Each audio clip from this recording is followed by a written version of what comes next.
You ask Tiger to solve. This deals with linear equations with one unknown.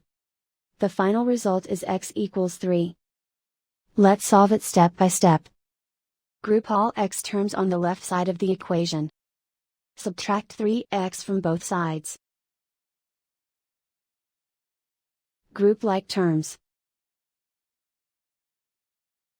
Simplify the arithmetic. Group like terms.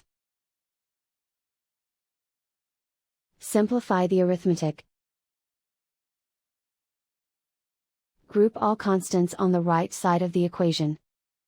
Add 19 to both sides. Simplify the arithmetic.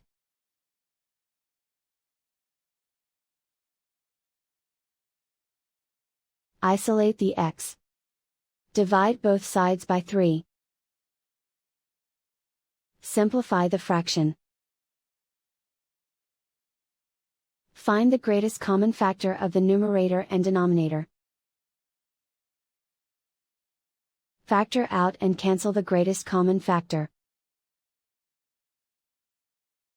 And so the final result is x equals 3.